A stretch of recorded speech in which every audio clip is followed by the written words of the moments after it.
Ante las turbulencias que mostraron los mercados durante enero, 178.000 personas tomaron resguardos y decidieron cambiarse de fondo de pensiones desde el más riesgoso al más conservador. Y queremos analizar si es correcto haber migrado de multifondo, y para eso nos acompaña el gerente de la Asociación de AFP, Fernando Larraín. ¿Cómo estás? Muchas gracias por acompañarnos. Hola, Claudio, mucho gusto. Bueno, ahí teníamos la tendencia, las cifras no mienten, son los números, pero demostraron también un actuar que para algunos significa que la gente está en conocimiento de lo que está ocurriendo. Pero si analizamos el por qué, vemos un mal comportamiento de las bolsas a nivel global durante el mes de enero. ¿La gente sabe cómo se comportó la bolsa o fue una huida en estampida? No, yo creo que lo primero es poner esto un poquito en órdenes de magnitud, para que la gente entienda. Durante todo un año, la gente que se traspasa de un fondo a otro, independiente del fondo, es como 1 millón de personas aproximadamente en el año. Es decir, uno podría pensar que algo así como 100.000 personas, un poquito menos, se traspasan de un mes a otro a fondos, ¿no es cierto?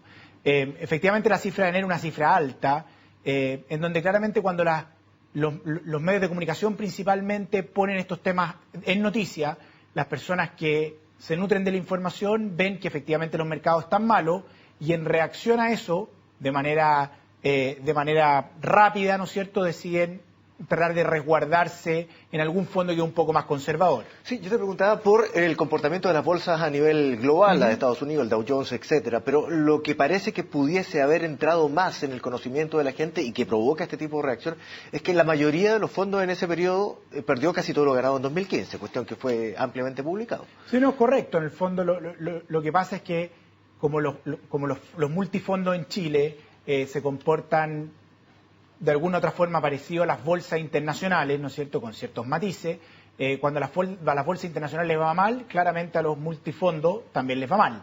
Ahora, también es cierto que cuando uno mira, por ejemplo, los indicadores de acciones globales, la rentabilidad que tienen, por ejemplo, hay uno que se llama, es un poco técnico, pero el MSCI Global, que es un fondo de acciones general, y uno lo compara con el promedio de los multifondos de las AFP les va mejor que a eso. O sea, las AFP en términos de rentabilidad lo han hecho relativamente bien. Ahora es cierto, en un mes en particular, así como en la bolsa de un día para otro, pueden haber variaciones y volatilidades, y el contexto económico del año 2016 y cómo partió, es un contexto de alta volatilidad. Entonces, no va a ser raro que veamos movimientos hacia arriba y hacia abajo en las bolsas del mundo. Ahora, las cifras señalan que en marzo efectivamente ha habido una recuperación notable en las mismas bolsas. Pero aún así era mejor permanecer en el fondo en que se estaba, con lo que ustedes siempre recomiendan, que es una política de largo plazo en materia de fondo, y no cambiarse pese a lo que se conocía que eran las pérdidas de todo lo ganado en el 2015. Sí, lo que pasa es que las decisiones de pensiones son decisiones de largo plazo, no son decisiones de un día para otro. Entonces, dependiendo del perfil de edad de las personas, va a ver qué tienen que hacer. Solo a modo de antecedente, para que las personas entiendan en sus casas y todo, es la mitad, aproximadamente un poquito más de la mitad de la gente que cotiza no elige fondo. Y cuando esas personas no eligen fondos, el sistema de pensiones le asigna, dependiendo de la edad, de un fondo. O sea, por ejemplo, parte en el fondo B, luego se va al C y luego al D. El fondo A y el fondo E son fondos que son voluntarios, ¿ya? Ahora, de la gente que elige fondos, efectivamente la decisión que hay que tomar es una decisión totalmente a largo plazo. Si uno mira hoy día la rentabilidad acumulada desde fines de diciembre o el 1 de enero de este año a hoy día, en promedio de los multifondos, hoy día es casi cero. Es decir, los multifondos no presentan pérdidas, o si es que hay, son muy, muy marginales respecto a estos temas. Entonces, si una persona se hubiera mantenido en el fondo A, por ejemplo, hubiera tenido 100 y se mantiene hoy día en el fondo A, hoy día esa persona tendría alrededor de 97. Es decir, efectivamente perdió 3, ¿no es cierto? Pero si esa persona que tenía 100 se cambió a mediados de enero o a fines de enero al fondo E, hizo una pérdida en ese cambio. Y entonces hoy día esa persona no tiene 97, tiene 95. Solo para ponerle un ejemplo. Entonces, haberse quedado en el fondo A hubiera sido, en términos, con la información que tenemos hoy día, mejor que cambiarse de A a E. Eso ratifica entonces parte de otras cifras o estudios que ustedes han hecho en donde señalan que el 85% de quienes se cambian de fondo, efectivamente, o están variándolo, tratando de ganarle al mercado, como se dice, ¿tienen más pérdidas que aquellos que permanecen?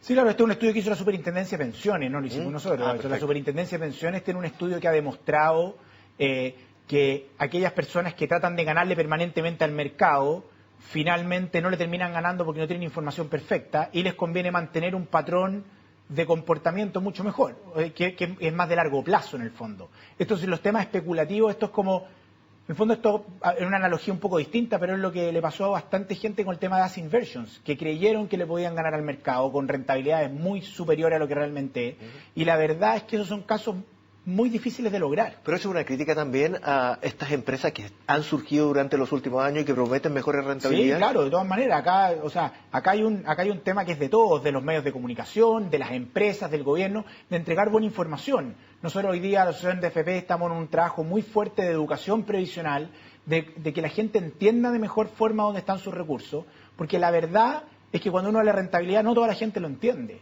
Entonces, hay que tratar de acercar el lenguaje de forma tal que las personas entiendan que, claro, ganarle al mercado es extremadamente difícil. Es como decir que, hablando de fútbol, y ya que mañana tenemos un partido trascendental para nuestra selección, es apostar y creer que Chile va a ganar 10-0 o Argentina 10-0. Eso es muy poco probable que suceda. A propósito de la comunicación, ayer salió la CUT a las calles también, y una de sus banderas de lucha fue precisamente no más AFP. En ese sentido, ¿cómo ustedes pretenden ganarle a un discurso que va ganando más terreno y eso se relaciona directamente con las malas pensiones? Sí, ahora, a ver, este es un tema bastante complejo, ¿no es cierto? Si uno mira, y es bien complicado para las AFP en sí mismo, si uno mira, a las AFP les pidieron que administraran los fondos, ese es su mandato, ¿no es cierto? Y en ese mandato las AFP lo han hecho excelente, han tenido buena rentabilidad, mejor que la rentabilidad promedio de otros fondos, mejor que la rentabilidad promedio internacional, y no se perdió un peso las pensiones. Entonces, en ese sentido lo ha hecho bien, pero ese sistema funciona para un grupo de personas, que son las que cotizan durante toda su vida. Pero hay gente que, por distintas razones, en especial las mujeres, pero también ciertos hombres que tienen lagunas previsionales, o por ejemplo hoy día con la coyuntura económica, los trabajadores de cuenta propia han ido creciendo, que no necesariamente cotizan, esa gente tiene lagunas y claramente no se les puede entregar una buena pensión. O sea, solamente para ponerte un ejemplo, las personas que hoy día ganan entre 150.000 pesos y 250.000 pesos ambicionan una pensión de alrededor de 300.000 pesos, algo que es imposible dada la renta que tienen. Entonces, ahora, las expectativas son muy difíciles de cumplirlas al final. Seguramente hay más de un punto en explicación en el por qué la gente no tiene una buena percepción de la AFP en general, pero en ese sentido, cuando se producen las lagunas, generalmente, o puede, en muchos casos, corresponder a gente que se queda sin trabajo y que por lo tanto no va a cotizar. ¿No es una realidad del mercado que las AFP deberían incorporar también? Sí, lo que pasa es que acuérdate que el sistema de pensiones es un sistema que no solamente está en las AFP, está el gobierno, está el mercado de capitales y está el mercado del trabajo. Entonces, cuando hay lagunas, cuando existen lagunas, la única forma de un individuo de sopesar esa laguna es haciendo más ahorro en otra instancia. Entonces, dado la situación del mercado laboral, es fundamental que la gente cuando tiene laguna y puede generar ingresos de otra forma, por ejemplo como trabajador independiente, siga cotizando. Si no, no hay forma. Pero a veces un cesante no puede. ¿Y la otra forma que tú te decías con una cuenta 2, cómo se conoce? Sí, sí, o cuenta 2, o ahorro previsional voluntario, hay otras formas de hacerlo. Es cierto, un cesante no puede, pero las AFP no tienen el rol de darle un subsidio al cesante, por ponerlo en ese tema. Ese es un tema de política pública, un tema del mercado laboral. Y ahí la respuesta mucho más fuerte tiene que venir desde ahí, no desde las AFP. Ahora, en un tema global, a propósito de la política pública, una cuestión que está en el centro de la discusión, el papel que juegan las AFP, el cambiar el sistema tampoco es recomendable bajo la mirada y la perspectiva de ustedes, que, claro, es interesada, pero tiene una explicación también, de fondo. Un sistema de reparto. Mira, el sistema ha funcionado, pero el sistema no es perfecto. Este sistema necesita cambios y nosotros somos los primeros en reconocer que el sistema necesita cambios. Ahora, no cualquier cambio, porque lo que hay que hacer es que hay que pensar en el largo plazo. O sea, las decisiones que tomemos hoy día no van a afectar en los próximos 5 años, van a afectar en los próximos 30 años. El sistema de reparto, dada la realidad demográfica en Chile hoy día, es totalmente insostenible y es imposible hacerlo. Hoy día tenemos alrededor de 5 personas que están trabajando por una persona adulto mayor.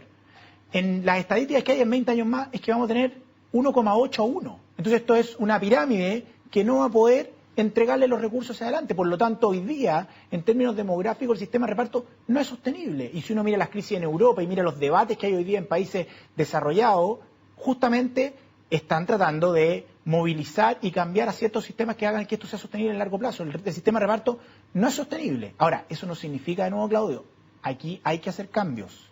Este sistema se creó con esperanzas de vida totalmente distintas a las que tenemos hoy día. Entonces, este sistema requiere cambios. Fernando Larraín, gerente de la Asociación de AFP, muchas gracias por conversar con nosotros. Muchas gracias. Que esté muy bien. Y de esta forma ya estamos terminando Agenda Económica. Gracias por la compañía. Quédese con nosotros en CNN Chile.